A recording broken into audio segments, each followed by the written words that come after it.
Hello, എല്ലാവർക്കും നമസ്കാരം. ഞാൻ വന്നിരിക്കുന്നത് ഒരു സ്പെഷ്യൽ സൂപ്പർ ടേസ്റ്റി കോഫി ആയിട്ടാണ് കേട്ടോ. അതെങ്ങനെയാണ് ഉണ്ടാക്കണമെന്ന് നോക്കാം. മസാല കോഫിയാണ് ഞാനിന്ന് ഉണ്ടാക്കാൻ പോകുന്നത്. അതിനായിട്ട് 1/4 കപ്പ് വെള്ളം, 3/4 കപ്പ് പാലും അടുപ്പിൽ വെച്ചു. തിളച്ചതിന് ശേഷം ഒരു കഷ്ണം പട്ട, ഒരു 2 ഗ്രാമ്പു, ഒരു കുഞ്ഞ് ഏലക്ക, ഒരു കുഞ്ഞ് കഷ്ണം ചുക്കും കൂടെ ചതച്ച് പാലിലേക്ക് ആഡ് ചെയ്യുക. തിളച്ചതിന് ശേഷം 2 ടീസ്പൂൺ കോഫി പൗഡർ, ഞാൻ എടുത്തിരിക്കുന്നത് നെസ്കോഫിയാണ്. ആവശ്യത്തിനനുസരിച്ച് നിങ്ങൾക്ക് ചേർക്കാം, കടുപ്പം നിങ്ങളുടെ ഇഷ്ടമനുസരിച്ച്. ഷുഗർ ഞാൻ എടുത്തിട്ടില്ല, അതിന് പകരം കണ്ടൻസ്ഡ് മിൽക്കാണ്, അപ്പം നല്ല ടേസ്റ്റ് ഉണ്ടാവും. 2-2.5 ടീസ്പൂൺ കണ്ടൻസ്ഡ് മിൽക്ക് ഉപയോഗിച്ചിട്ടുണ്ട്.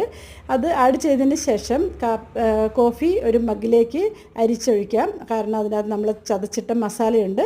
അത് അരിച്ച് നീക്കം ചെയ്തതിന് ശേഷം കോഫി ചോക്ലേറ്റ് പൗഡർ ഉപയോഗിച്ച് ഡെക്കറേറ്റ് ചെയ്തിട്ട് കുടിക്കാവുന്നതാണ്. അപ്പം നിങ്ങൾക്ക് എല്ലാവർക്കും ഇഷ്ടപ്പെട്ടെന്ന് വിചാരിക്കുന്നു. ഇഷ്ടപ്പെട്ടാൽ ലൈക്ക് ചെയ്യുക, ഷെയർ ചെയ്യുക, കമൻറ്റ് ചെയ്യുക, സബ്സ്ക്രൈബ് ചെയ്യാൻ മറക്കരുത്. Thanks for watching. ബൈ.